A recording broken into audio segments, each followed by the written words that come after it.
whole situation. I've been in San Diego for the past almost year, but I'm based in LA in the West Side, kind of by Santa Monica. So Fun. yeah. And you moved to LA, correct? Yeah, yeah. Oh, okay. I think I'm probably by there. I'm off of Santa Monica and Gardner. Yes, okay, we're probably really close. Maybe I've passed you in a coffee shop before and didn't even know it. I wouldn't be Okay. surprised. How is everything going there? Is anything starting to open up for you, like performance-wise, or? I'm surprisingly in Miami right now performing. Oh, nice. Yeah, Okay, you have a show tonight or? not tonight, but every weekend I perform.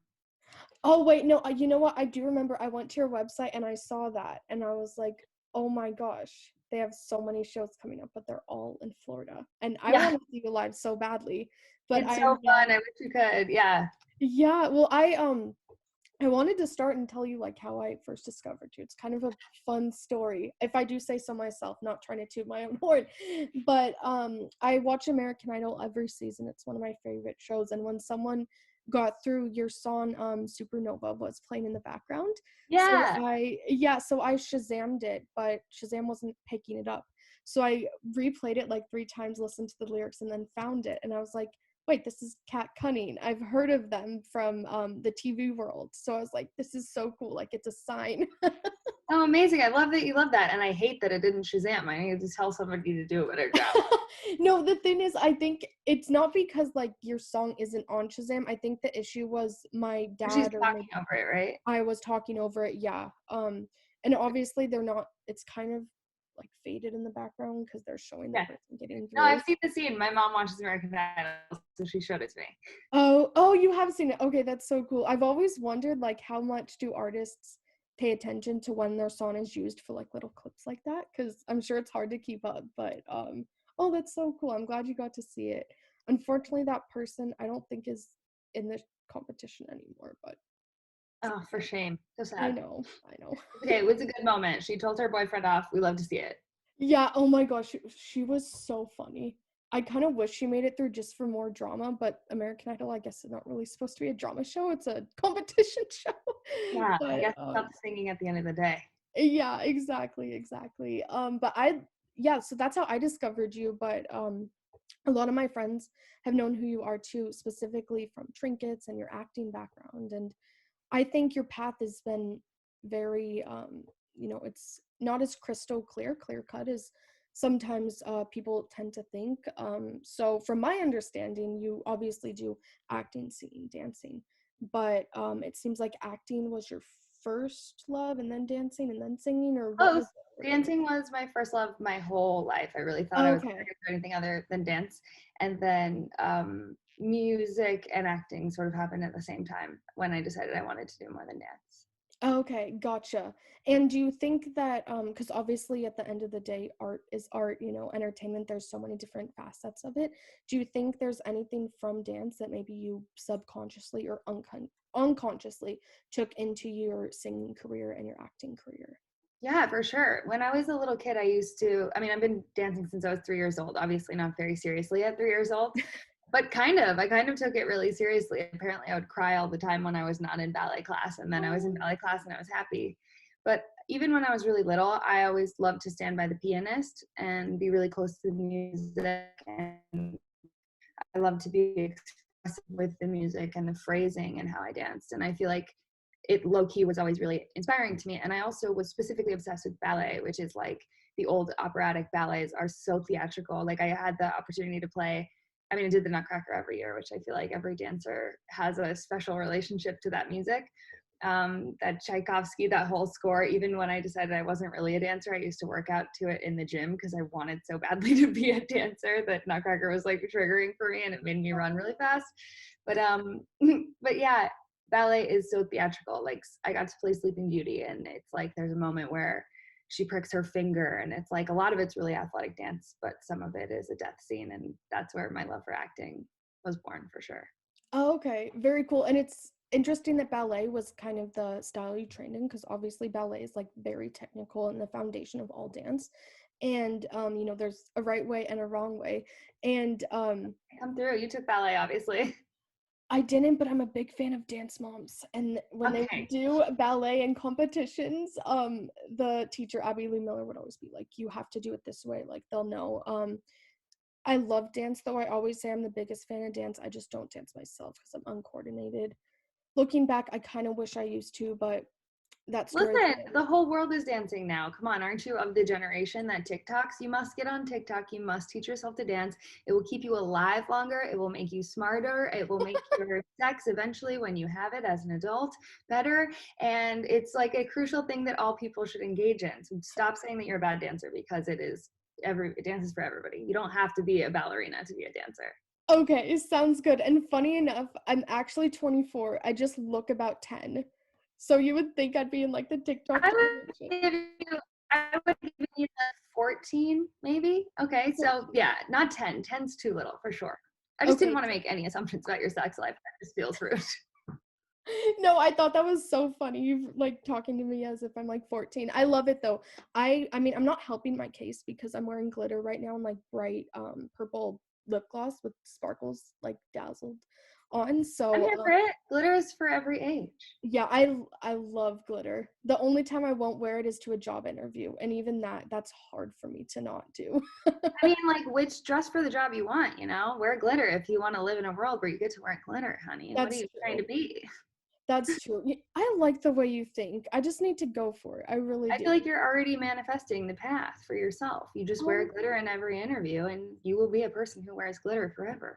thank you.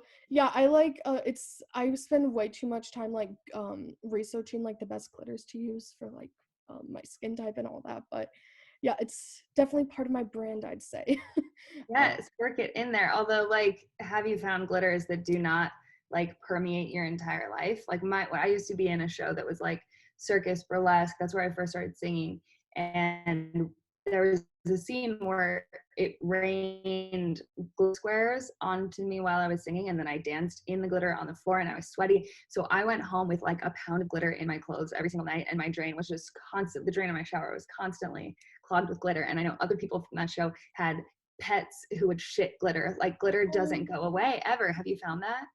yes. So you say glitter not going away like it's a bad thing. No, I'm just kidding. But obviously, I mean it is a bad thing. You don't want your animals Shitting eating it. glitter. But the one I use the one I have on right now is the Kimchi Naomi Smalls. It's called No Sparkle Shaming. But the other one that I really like is Cherry Cosmetics, and that is biodegradable. Yes. She does amazing stuff. Shout out to you, Tiffany's the owner. She's a great small business and has a couple great glitter palettes that I really love. And they're a bit easier to get off. I mean, obviously you'll always have a little bit kind of Well, you will always be glowing with little tint of glitter in all of your pores forever. And yeah, that I you're mean, right. that's That's what not a I'd bad like to thing. think. No, I love glitter. I really think it makes the world go round as cheesy as that sounds. The other thing that makes the world go round, in my opinion, is your song Supernova. Seriously, Uh-huh. I know I listen to it a lot. I might be one of your top listeners, although I don't have Spotify, so I can't really track that. I use Apple Music, but I Okay. love Rare Apple Music user. We love that. yeah, I'm probably like one in like five in the world now, but I love all the I love all the lyrics like about being worth it all, but also, almost fantasizing about something that you can't have that's so perfect and far off. So I think that that's an amazing message, and it's almost like when if I were to sing it, or if I were to have been the one uh, writing it, I think I would have been in a position of vulnerability and also trying to accept something that I can't have, but then putting it into an upbeat song, almost not celebrating it that you can't have it, but like kind of accepting it. So I'm wondering your pathway. I read a little bit about I think in one of your written interviews about like that process, but if there's anything else to add. Yeah, no, I love what you picked up about it. It's definitely the dichotomy of things. Like, I like how the song itself, like you said, feels anthemic and celebrational, but it is about something unattainable that at the end of the day ruins you. I just did a showcase for a bunch of radio people recently, and I really was supposed to like sell the song and be like, get ready to hear a beautiful song. And I was like, this is a song about how beauty can destroy you. Hmm. crickets. But it's true, and it's also like it's always worth it to me every time that I've come close to beautiful things or taken that risk. It was beautiful enough to see it, and I feel like that's a theme in a lot of my music is that like I've been hurt a bunch of times or I've like lost by society standards or been rejected or whatever. But like as cheesy as this sounds, the journey is always totally worth it. And I'd Yeah, rather come closer to like the miracles of living than never try. I love that, and it gets back to a message that we've heard our whole life, which is, reach for the stars. If you miss, you'll land, or Reach reach. the moon. If you miss, you'll land among the stars. That's Yeah. the one. I was getting it confused. Come on, Ava. Come on, Ava. Oh, It's that's not. a very good celestial metaphor to go with supernova. I love it. Oh, oh my gosh! I just realized that it's like all. Yeah, your glitter is star-like. This is very astrological. I'm here for the theme. I'm so mad because I have glitter stars. I don't have them with me that I could have put on my eyes for you, but God. that's for another time. If we ever do something in person, I will go like all out for you. So, Stars all over the face. yeah. No, I can do it. I would actually love to do it. But it's you're very good, I think, at taking messages that we have heard our whole life and putting your own spin on them and talking about it in a whole song versus just a saying. And I think that with Could Be Good, which is just released, I love it by the way. Thank you so much. Of course, a song like that, you're also talking about, it could be good, like take that risk. But Hmm. then you're expanding on that with all these different things like sweatpants and kissing and Stevie Nicks and all these great things and kind of pairing them up, which I love. So I don't know. I guess I'm just kind of going off on a tangent, but is that something you consciously do? You kind of start with a message and then expand, or is that just how my brain is now interpreting it? No, I think it's kind of the opposite. I think it's more like I write what I feel, and these themes tend to like resonate with me and be like my general life approach. So they make their way into the song. Like Supernova, I totally just wrote in a moment. Like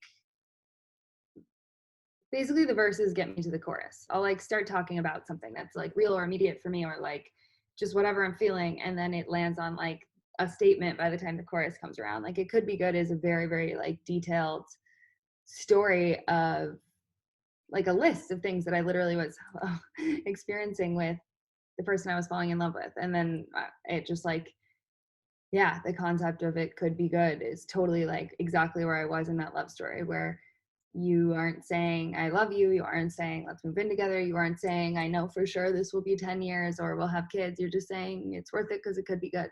And Hmm. supernova is a little bit more like shrouded in metaphor, but it's sort of the same thing. Like I've got it in me to try. I've got tiger's blood in me, baby. Like, come on, we got this, even though it sounds crazy. So basically, I'm a hopeless romantic and I tend to move really quick in love. And whether or not that's a good thing for my life, it has made a couple of pop songs happen. So Yeah, it has. Well, it's made a pop star as well. So, thank you. of Thank you for course. not letting that drop. Oh, this is my cat.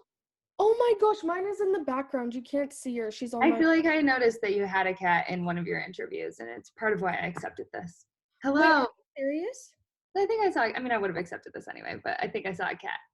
Oh my gosh, no, I didn't know you would see one of my interviews. That's so flattering. But no, I'm glad that I always you're. like to check it out. If I'm going to sit down with somebody, you want to kind of know what their energy is, you know? I already knew that you have a lot of glitter in your life. That's true. No, I love that. I think it's nice when it goes both ways. Like obviously I reached out because I um knew who you were, but thank you for kind of figuring out a little bit about me and my style. I like to keep things very laid back and casual, but also kind of pick your brain apart a little bit, which is what I'm glad that you really dived into those questions I asked you just about a couple of your songs. And I love that everything you write, it's very poetic. I feel like your songs should have been used in my English classes. Oh, Unfortunately, stop. I haven't been in high school for goodness 6 years, but I think that a lot of music um, works well in those types of atmospheres. I remember in sixth grade um, we had to learn about what was it symbolism. I kid you not, we listened to Umbrella by Rihanna and Jay-Z and figured out Yes, you had a good teacher. I love that. Because, yeah. yeah, we figured out what the umbrella symbolizes. And I feel like with your music as well, there's so many ways that it can be used beyond just, Mhm. for my listening pleasure, which obviously I listen to it, I jam out to it. But I don't know, have you heard of any fun stories like that, it being used in classes or even in choir or anything like that? Or I've had a couple people tell me they're like writing stories on me about like queer artists and stuff like that, but I haven't heard anybody using my stuff, but that would make me so happy. I loved English and I started by writing poetry, and I like graduated early and took two English classes in a year and like loved it so much. oh, And okay. I feel like I had my English teacher really wanted me to go to school for creative writing and probably is like so bummed that I became a pop artist. But I feel like I get to flex that muscle all the time. And that's like why I love pop music, is because they really are like poems to me. Mhm. And like almost the simpler the better. Like I love to leave little, like there are Easter eggs in all the songs for like themes that are important to me, and there are metaphors, and like pretty much every line means 10 things to me. And it's really like, yeah, I imbue a lot of significance in like every word I say.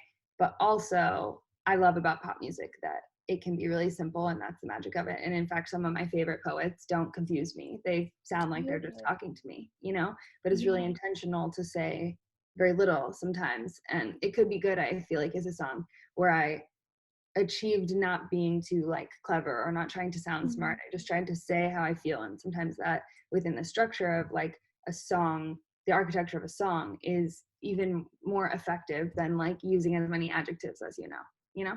Yeah, and now I wish I could have used that as an excuse to not use all this flowery language for an essay I had to write. But no, it's so funny because could be good. It is like even the title could be good. We can kind of figure out what it means, but at the same time you are still, it still could read like a poem, even though the context of it itself might be a bit more easily digestible than a song like Supernova. It's so funny because I was actually on Genius Lyrics because I wanted to see if you had kind of given your 2 cents on Genius. I need to go. I need to go. I'm Yeah, waiting for my like moment where they invite me into the studio and do the video, because those are my favorite things, to hear artists talk about their lyrics, and like I know. especially when they sing the song, because some people say the lyrics and some people just immediately belt, like Kim Petras like belts the highest notes of the song right there. She's like and then this lyric I know. Oh my gosh, I love Kim Petras. me too, I do too. And but I love everybody in that context, because it's like we don't really take the time to think much about the words usually, and Mhm. the words are like what I make music for sure, more than the singing. Oh, that's interesting. I've never really asked that question or had someone say that to me, but that's interesting because I think obviously when I listen to it, I'm the type of person I do like to decode stuff. I always have been, which is probably why I've spent like all this interview asking you about what stuff means. But I think it's cool that at the end of the day it seems like your passion is writing and poetry and that type of stuff, and then you just happen to have a stellar voice and you can make music out of it. So, Thank you. of Yeah, course. I like the medium of pop music. Like, I feel like a lot of the arts, dance too, I had the opportunity to go into a very fine arts niche in the world, and it doesn't excite me as much as bringing that craft to the mainstream, because I want to talk to people at the end of the day. I don't want to just talk to the smartest people I know, you know? Yeah, I love that. And your songs reached so many people.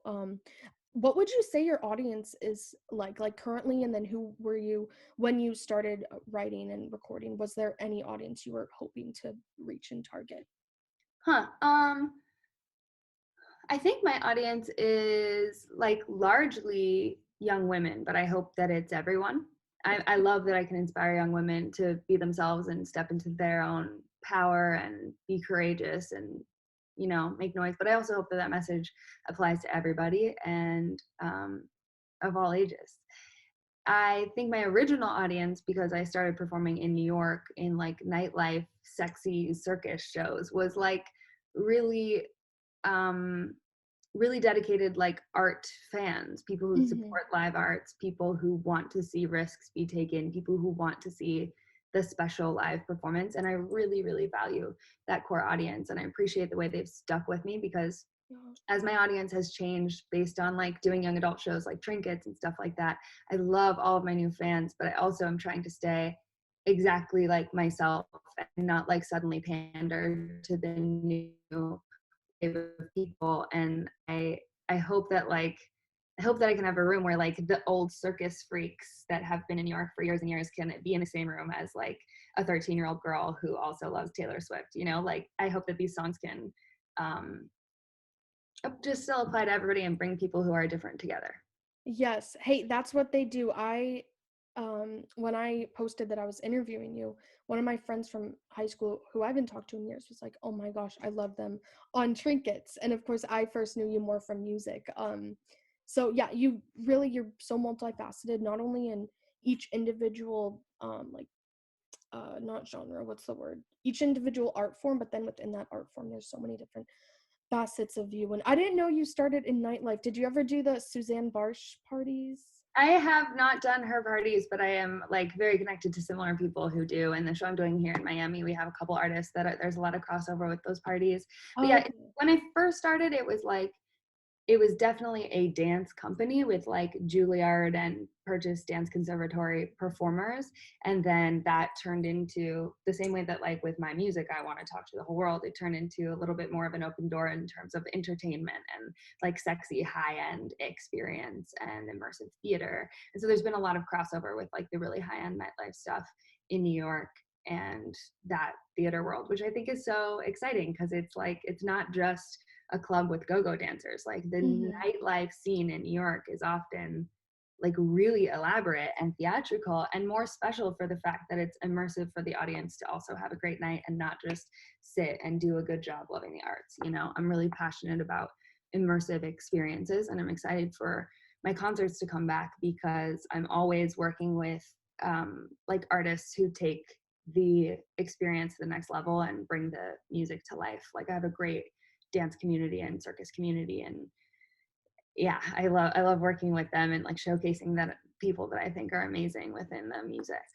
Oh, yes. Yeah, and nightlife is, I mean, it's insane. It's like a, I don't know, probably $1 million industry. And those New York City, nightlife shows on Fridays or Saturdays. I've gone to the ones in West Hollywood. That's where I'm closer to, but I've seen pictures and they are very elaborate and intricate. It's not just let's go get drunk and, watch some dancers. Yeah. It's very much more than that. So I just Yeah, want to and I say have thank so you. much respect for like the performance artists who make their career in that because you have to be an independent contractor. You don't just like I had the privilege of being on Broadway and that is like such a regimented life where you it's like being in the army kind of like not that I've been in the army, but it seems similar. Your schedule is all laid out for you. You know exactly what the year is. It's like fully dedicated to that one show and you're the cog in the wheel. But for performance artists. They're entrepreneurs, they're independent Hmm. contractors, and they often are just like pushing the boundaries on things that I find really exciting. Like in my opera at House of Yes that I did, I had the opportunity to walk on broken glass, and that was real. My And there gosh. were like sword swallowers, and I just find like sideshow and performance art that tests the limits of the body. I personally find that to be really exciting and sexy and courageous in the way that for me, I try to keep singing and writing courageous. You do. You're very, very vulnerable when you write, which I love. And yeah, I just want to say thank you for like clarifying that this nightlife scene is not all just like, this shallow stuff. I bring that up because I remember like when we first were locked down, there were some fundraisers for like nightlife bars and all that, and people were like, why? Like they're just shallow. And I'm like, no, I'm gonna stop you right there and explain it's a huge component to a lot of people's livelihoods, honestly, whether you're working there, whether it's an escape, especially for some of the like gay bars in West Hollywood. That's an escape for so many people I know because Yeah, it's where you find community. It's like going to church. Like I take myself dancing alone when the world's open once a week. It's like what's healthy for me, you know, to like see my community, see how my community expresses itself, to engage with my community and to dance for that release and like joy. And it has nothing to do with doing drugs or drinking excessively. It has to do with seeing your community because we didn't choose to gather in churches. You know what I mean? Mhm. Nightlife spaces are safe spaces for communities and it's important for them to thrive. Every time I go to a new city, I don't look for like, you know, the best restaurant. I look for the one gay bar. And like, because I just Amazing. love to see how are the gays in this community? Like, how are Yeah. they thriving? How do they express themselves? And like, yeah, what is the community here? They're just really important gathering spaces and places for artists like me to learn how to do what they do. Yeah, it's so true. I love all the like bars in West Hollywood, the clubs. Funny story, I actually saw Kim Petras live at it was called Tiger Heat. It's like this 18 plus club in LA. And no one really knew who she was. She personally handed me her little business card. And Oh wow, that's so cool. yeah, so I love stories like that. I feel like a lot of artists can get their big breaks or get more exposure in these little nightlife clubs, especially for the artists, the LGBTQIA artists. And I feel like representation is slowly increasing. We're still not Yeah. there. So what do you think is the next steps in that realm? Do you have any input you want to share? Um, I guess like just continue to do whatever you can to support those artists. It sounds Mm. like it's hard to ask for help. You want people to want to do it, you know, but like it makes a really big difference to stream the artists that you love, like record labels and brands and whatever, they care about numbers. So just like put it on in your sleep if you want to see somebody thrive. And yeah, continue to just yeah, support the work of queer people and echo back at them that they don't need to pigeonhole themselves for being queer, and echo back at the publications like there's Billboard and there's Billboard Pride. Like I want to see more crossover so that it's not just like you are a gay artist, you know. Yeah. I just want to see queer people be treated like people, because our stories, especially music, are usually not specifically queer. And even if they are, with like Ash Nikos and Princess Nokia's like slumber party song, it's still like you've been to a slumber party with somebody, or you've been to a co-ed party, or you've been in a situation where you feel a vibe, you know. So you don't have to necessarily be gay to relate to gay artists. And I feel like we should just go the extra mile to expose ourselves to the work of those artists and to like see the humanity in it, you know? Exactly. Yeah, thank you so much for sharing that. I think so often, Billboard Pride or anything that is specifically meant for people who consume queer artist music, the issue is you're automatically othering them, but it gets tricky Yeah, because I mean, it's obviously also like Billboard Pride has also been a huge support to me, and like having that niche is also great to be like, if you want to support a queer artist, here's where to go, and here are some people spotlit. But it's like, so like Billboard's not the example at all, but it's like in general, making sure that we like promote the crossover of those people, exactly. and hopefully eventually if the power divide won't be so extreme that it won't be such a relevant thing to know whether or not someone's queer. You know, right now it is to me, and people even sometimes are like, well, does it matter if that person's queer? Why do you need to know? But I'm like, I want to know because I want to know what angle they're coming from and how to relate to them and whatever. And that's what coming out is too, is it's asking the world to recognize you and allowing them to categorize you in a way that's helpful to them. But I just think that like minding the difference between being helpful and being like segregatory, or um, you know, just casting them out into otherness, like you said. I think we just have to stay aware of that and keep showing love to artists that you want to see thrive and break out into the mainstream. Yeah, it's a very fine line. So I think we all have to tread it lightly, and I think you do a great job of kind of making sure that people like you for you. And obviously, I like you for you. I think you're amazing. I just had a couple more things. Are we good on time? I can't believe like it's already been like a half hour. I feel like it's been 5 minutes. Do you have a I think I have a couple more minutes. Yeah. Okay, cool. So I wanted to ask, just quickly touch on trinkets. So do you purposely or consciously choose projects that you know will most likely also incorporate dance and singing, or is that just how the cookie crumbled?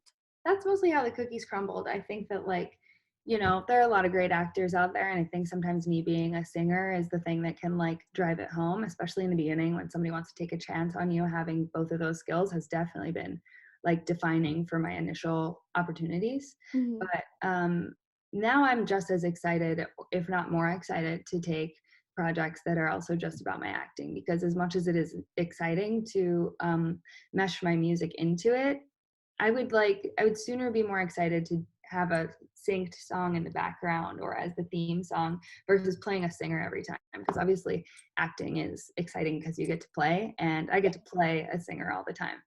So yeah, I mean, it's really exciting when all the things can come together, but I also really love both crafts so separately. Oh, okay, interesting. Yeah, I just didn't know if it was the type of project that you were drawn to because of the potential, I guess, to kind of. A little bit, but also like that character just was me when I read it. Like I'm actually from Oregon where it's set. I'm actually queer. I'm actually like so bombastic and like down to hit on anybody I feel like hitting on and like very polyamorous in nature. And like I was just like, if they don't cast me for this, they don't know who this person is in real life. That's so funny. Well, I am glad you're not as kind of mean as Sabine can I'm sometimes. not. Yeah. And I think Sabine, I would like to come to Sabine's defense and say she's immature. She doesn't know what to do with her power. You know, I feel like I have a better sense of what to do with my power and how to take care of people that I love and I'm attracted to. Sabine's just a little messy. Yeah, no, that's a great way to explain it. They're a bit immature still. They have some growing up to do. Yeah. So, oh, I love that. I love that. Well, Kat, thank you seriously from the bottom of my heart. This was so fun. I'm really glad we got to do this. I had a little fangirl moment when I was able to see Oh, you. But I know I'm like, why am I admitting this? Ava, be I professional. love it. You should always, the other thing I think I love, like, I don't know. When I loved artists, I fucking loved artists when I was little and still. Like, I still geek out. I fucking met Mos Def recently, and the photo of me smiling afterwards, I look like I'm 12. I literally am just like, like geeked out. And I feel like I feel like American culture is a little bit shy about loving things. Like, we want to be as cool as the things we love. And I personally love it when my fans are willing to be courageous and like just say, I fucking love this. Thank you for doing what you do. That makes me feel awesome personally. So thanks for saying that. Thanks for caring and being excited to have me on. Oh, good. Yeah, of course. And I'd love to do something at your next show in LA whenever that is and I'm in town. I think we could do some fun follow-up and I'll put the stars on for you. And Yes. Okay. You tell me if you're coming and I'll put the stars on for you too. It'll be intergalactic. I'll send you like a PR package of it. It's Trixie Mattel, who's another drag queen. It's her. Yes. No, I've seen that. I think. Yes. Okay. Yeah, it's one of her glitter lines and it's really easy. You just stick it on with some, I was about to say glue, not glue, some Like eyeshadow glitter primer and it works really well. So oh, fun. Okay. Yeah. yeah. Well, It's impossible for me to get glitter off usually. So you have to give me a couple tips. oh yeah, I'll be able to show you all the tips and tricks, the right makeup remover to use, how long to keep it on, what to do if it's really not coming off. Like I'm very well experienced, I guess, in the world of You glitter. are. You're a So professional. You're a makeup artist. I wish. I'm a eye glitter artist, maybe. I'll Maybe take it. we can stretch it to that. You've been so um nice to talk to. I'm so glad that you wanted to chat me. I love what you're doing, like oh, just putting yourself out there and having cool, candid conversations with people that you admire. So thank you for putting me on that list. oh, of course. Thank you for wanting to be on the list. Do you just want to recap your social media, let people know that your music's available not just on Spotify, but on those other platforms that I use and just all that fun stuff? I'm Kat Cunning, and you can follow me on Instagram at Kat Cunning, Twitter at Kat Cunning, TikTok at Kat Cunning, and you can listen to my music pretty much everywhere you can listen to music. Go check out my latest single, Could Be Good, and jam out. Yes, it's a fun song. Everyone go listen to it. Let's get it up on Spotify. I won't know how that works. I don't have Spotify, but I'll Heard continue of it? listening on Apple Music. So Thanks for awesome. having me. Thank you. Have a great day. You too. Bye, Thank- everybody. Bye.